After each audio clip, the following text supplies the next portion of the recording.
وَنُفِخَ فِي الصُّورِ، اور جب سور میں پھونکا جائے گا، فَصَعِقَ مَن فِي السَّمَاوَاتِ وَمَن فِي الْأَرْضِ، تو ہر کوئی جو بھی آسمانوں اور جو بھی زمین میں ہے سب کے سب بے ہوش ہو جائیں گے، اِلَّا مَن شَاءَ اللَّهُ، مگر جسے اللہ چاہے۔ یہ قیامت کے دن کا جو سور پھونکا جائے گا نا، یہ اس سور کا ذکر ہے کہ جو روئے ارض پہ لوگ ہیں، آسمانوں میں فرشتے آباد ہیں، سب کو موت آ جائے گی سوائے جس کو اللہ چاہے گا، اور وہ ایک شخص ہے جس کی ایکسیپشن ہے، وہ بخاری مسلم میں حدیث ہے۔ نبی علیہ السلام فرماتے ہیں، ایک صحابی کا، حضرت ابوبکر صدیق کا، ایک یہودی سے جھگڑا ہوا۔ اس یہودی نے کہا کہ موسیٰ علیہ السلام کو اللہ تعالیٰ نے تمام جہانوں پہ فضیلت دی۔ صحابی نے کہا کہ نبی علیہ السلام کو سارے جہانوں پہ فضیلت دی۔ آپس میں جھگڑا ہوا تو اس صحابی نے نبی علیہ السلام کی محبت میں اس یہودی کو تھپڑ مار دیا۔ یہ بخاری مسلم دونوں میں۔ مقدمہ نبی علیہ السلام کے پاس پیش ہوا، آپ نے اپنے صحابی کو ڈانٹا اور فرمایا مجھے یونس پہ بھی فضیلت مت دو، اور یونس وہ ہیں کہ جن پہ اللہ تعالیٰ کی طرف سے عطاب آیا۔ پھر اتنا عطاب کہ سورہ الصافات میں ہے کہ اگر یونس اللہ سے توبہ نہ کرتے تو مچھلی کے پیٹ سے اس دن نکالے جاتے جس دن مردے اپنی قبروں سے نکالے جائیں گے۔ اور نبی علیہ السلام فرمایا مجھے یہ بھی نہ کہو میں یونس سے افضل ہوں، کسی دوسرے نبی کو ڈیگریڈ نہ کرو میرے مقابلے پہ۔ اور پھر فرمایا کہ تم موسیٰ کی بات کر رہے ہو، قیامت والے دن سب سے پہلے اللہ تعالیٰ مجھے اٹھائے گا، لیکن میں دیکھوں گا کہ مجھ سے پہلے ہی موسیٰ علیہ السلام ہوش میں ہوں گے اور اللہ کے عرش کا پایا تھامے ہوئے ہوں گے۔ مجھے نہیں پتا کہ ان پہ قیامت کی بے ہوشی طاری نہیں ہوئی، اس بے ہوشی کے سبب جو دنیا میں اللہ کی تجلی کی وجہ سے وہ بے ہوش ہوئے، یا مجھ سے پہلے وہ زندہ کر دیے جائیں گے۔ یعنی حضرت موسیٰ علیہ السلام کو یہ جزوی فضیلت تمام پیغمبروں پہ حاصل ہے کہ سب سے پہلے ان کو قیامت والے دن اٹھایا جائے گا، یا ان پہ قیامت کی بے ہوشی طاری نہیں ہوگی، کیونکہ دنیا میں وہ ایک دفعہ بے ہوشی گزار چکے ہیں اللہ تعالیٰ کی تجلی کی وجہ سے، جو سورۃ الاعراف کے اندر آیا۔ اب دیکھیں اللہ تعالیٰ فرماتا ہے جسے اللہ چاہے گا وہ بے ہوش نہیں ہوگا۔ ثم نفخ فیہ اخری، پھر سور میں دوبارہ سے پھونکا جائے گا۔ فاذا هم قیام ینظرون، تو سب کے سب لوگ زندہ ہو جائیں گے اور یوں کھڑے ہو کے ایک دوسرے کو دیکھنا شروع کر دیں گے، انتظار کریں گے کہ اب کیا ہونا ہے۔ واشرقت الارض بنور ربها، زمین جگمگا اٹھے گی تیرے رب کے نور سے، یعنی اللہ تعالیٰ اس دنیا پہ آ جائے گا جیسا کہ شان کی لائق ہے۔ وجاء ربک والملک صفا صفا، سورۃ الفجر میں آتا ہے نا کہ اللہ تعالیٰ اور فرشتے قطار در قطار اس دنیا پہ اتریں گے، اسی دنیا کے اوپر میدان محشر قائم ہونا ہے۔ واشرقت الارض بنور ربها، زمین جگمگا اٹھے گی تیرے رب کے نور سے۔ ووضع الکتاب، اور نامہ اعمال کا دفتر سامنے رکھ دیا جائے گا۔ وجیء بالنبیین والشہداء، اور بلایا جائے گا نبیوں کو بھی اور شہداء کو۔ شہادت علی الناس کرنے والے لوگ جو نبیوں کے بہاف پہ نبیوں کا پیغام ان کی امتوں تک پہنچاتے ہیں، ان کو کہتے ہیں شہید۔ ایک تو وہ شہید ہے جس کو آپ شہید سمجھ رہے ہوتے ہیں، جو جنگ میں مارا جائے، یہ تو بہت چھوٹا شہید ہے۔ اصل شہید وہ ہے جو اللہ کی دعوت لے کے اٹھتا ہے اور شہادت علی الناس کرتا ہے، جو بخاری مسلم میں موجود ہے۔ کیا میں نے اللہ کا پیغام تم تک پہنچا دیا؟ صحابہ نے کہا یا رسول اللہ صلی اللہ علیہ وسلم پہنچا دیا۔ تو آپ نے 3 دفعہ فرمایا اللہم اشہد اللہم اشہد اللہم اشہد، تینوں دفعہ آسمان کی طرف انگلی اٹھائی، پھر اصحاب کی طرف، اے اللہ گواہ رہنا، اے اللہ گواہ رہنا، اے اللہ گواہ رہنا، یہ مان رہے ہیں کہ میں نے پیغام پہنچا دیا۔ اور پھر فرمایا اب تمہاری ذمہ داری ہے کہ تم اس پیغام کو ان لوگوں تک پہنچاؤ جو یہاں پر موجود نہیں ہے، یعنی وہ شہادت علی الناس، یعنی وہ ذمہ داری جو نبی علیہ السلام کے مبارک کندھوں پر تھی وہ آپ نے شفٹ کر دی امت تک۔ اب امت شہادت علی الناس کرے گی، تو ظاہر ہے جو پھر شہادت علی الناس کرنے والے ہیں ان کو نبیوں والی تکلیف سے بھی گزرنا پڑے گا، تو اللہ تعالیٰ پھر قیامت والے دن ان کو بدلہ دلوائے گا نا۔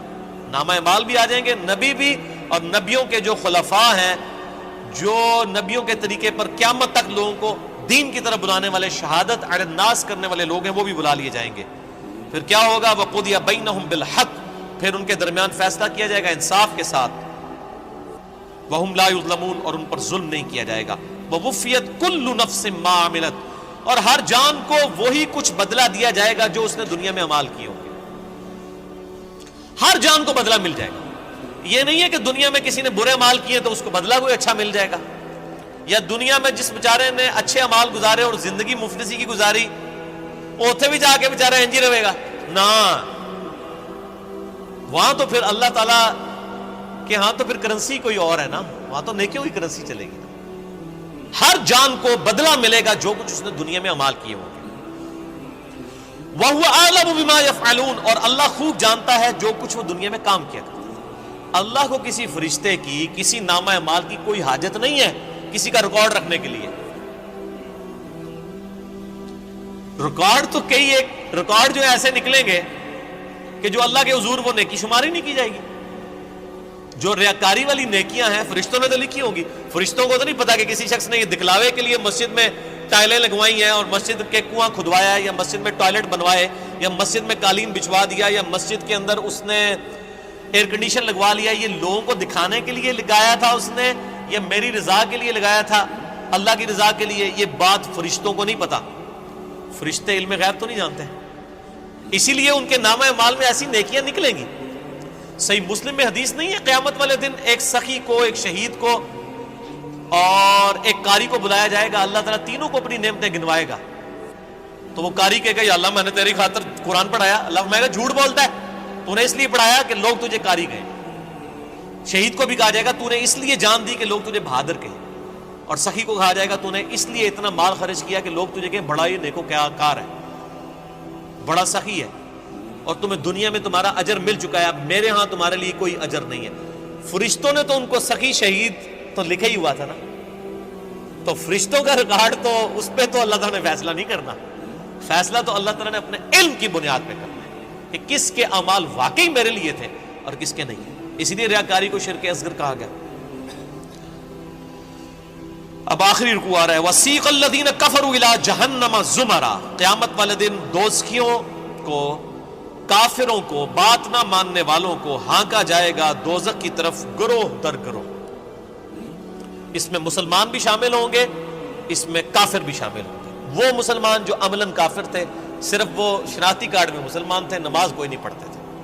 حتی اذا جاؤہا, جب کہ وہ دوزخ کے پاس آئیں گے, فتحت ابوابہا, تو دوزخ کے دروازے ان کے لیے کھولے جائیں گے. وقال لهم خزنتہا, تو اب دوزخ کے اوپر جو داروغہ ہے, خزانچی ہے, جو سمجھ لیں وہاں کی مینجمنٹ چلا رہا ہے, حضرت مالک علیہ السلام, سورہ الزخرف میں ان کا نام بھی آیا. تو دوزخ کے پورے معاملات ان کے انڈر ہیں, چیف ایگزیکٹو ہیں وہاں کے.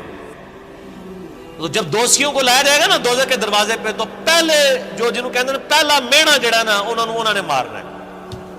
وہ خزانچی کیا کہے گا؟ وقال لهم خزنتها, وہ خزانچی کہے گا الم یاتکم رسل منکم, اوے تمہارے پاس کوئی رسول نہیں آیا تھا دنیا میں؟ اوے بدبختو دوزخ تک پہنچ گئے ہو, کیا تم ایسے لوگ ہو کہ جن کے پاس کوئی رسول نہیں آیا کہ ان کو پتہ ہی نہیں چلا؟ اصل میں تو رسول آیا ہوگا, یہ ان کو ٹونٹ کروایا جا رہا ہوگا. اور آپ قربان جائیں, اللہ نے آپ کے اوپر کتنی نعمت تمام کی اور میرے اوپر کتنی نعمت تمام کی کہ قیامت کے دن کا ڈراپ سین وہ ویڈیو پہلے ہی قرآن میں چلا کے بتا دیے کہ یہ کچھ ہونا ہے. اگر یہاں میں کسی کو یہ مستقبل کی ویڈیو دکھا دوں آپ میں سے کہ جی آپ میں سے جو فلاں شخص بیٹھا ہوا ہے, جیسے ہی یہاں سے سیڑھی اتر کے روڈ کراس کرے گا ٹرک کے نیچے آگے مارا جائے گا, ویڈیو ویکھ لے اپنی, اے تم نکلنا ہی نہیں ہو, تسی کہنا میری کمر ہی تے بنا دو, میں یہ ہوں سے اٹھتا, یہی ہوگا نا. لیکن یہ قیامت کے دن کا ڈراپ سین بتایا جا رہا ہے, لوگوں کے کان پہ جوں تک نہیں رینگتی. اور اکثر لوگوں کو تو وہ یہ چیزیں قرآن پڑھنے سے ہی دور رکھا جاتا ہے. تو اللہ تعالیٰ ماتا ہے کہ وہ خزانچی کہے گا تیرے پاس کوئی رسول نہیں آئے تمہارے پاس, منکم یتلون علیکم آیات ربکم, جو تمہارے رب کی آیات تم پر تلاوت کرتے, وَيُنذِرُونَكُمْ لِقَاءَ يَوْمِكُمْ هَذَا, اور تمہیں ڈراتے آج کے دن کی ملاقات سے کہ تمہیں اپنے رب کے حضور پیش ہونا ہے. اس جو یہ ملاقات ہونے والی تھی اس کا ڈر سنانے والا کوئی پیغمبر دنیا میں نہیں آیا تھا. اب دیکھ لیں اللہ کے حضور بزرگوں والا کوئی کنسپٹ نہیں ہے. اللہ کے حضور دائی جو ہے, امام جو ہے, وہ صرف پیغمبر ہے. یہاں تو ہونا چاہیے تھا نا کہ کوئی بزرگ نہیں آئے, کوئی فرقیاں دے بزرگ, کوئی شیخ الحدیث جنہوں نے تانوں گل دسی ہوئے, وہ سارے کے سارے ڈاکی ہیں. اصل میں جو ریپریزنٹیٹو ہے گاڈ کا آن دا فیس آف ارتھ وہ صرف پیغمبر ہوتا ہے, باقی تو سب ڈاکی ہیں, سب کے سب, وہ تو مڈل مین ہے. اصل میں جو پرسنالٹی ہوتی ہے وہ صرف پیغمبر ہوتا ہے. قالوا بلا، وہ کہیں گے ہاں کیوں نہیں، آیا تو تھا، ولکن حقت کلمۃ العذاب علی الکافرین، لیکن اب کیا ہو سکتا ہے، جو بات نہیں دنیا میں مانتے تھے اپنے پیغمبروں کی، ان پر اللہ کا عذاب تو آ کے رہنا تھا، ہم نے دنیا میں بات نہیں مانی، ہمارا یہ انجام ہو کر ہی رہنا ہے۔ قیل ادخلوا ابواب جہنم خالدین فیہا، کہا جائے گا کھولو دوزخ کے دروازے، داخل کر دو ان میں، ان کو ہمیشہ کے لیے۔ فبئس مثوى المتکبرین، کیا ہی برا ٹھکانہ ہے تکبر کرنے والوں کا۔ اور تکبر کی ڈیفینیشن میں پہلے بتا چکا صحیح مسلم سے کہ تکبر یہ ہے کہ تم حق بات سے اناد کرو اور لوگوں کو حقیر سمجھو۔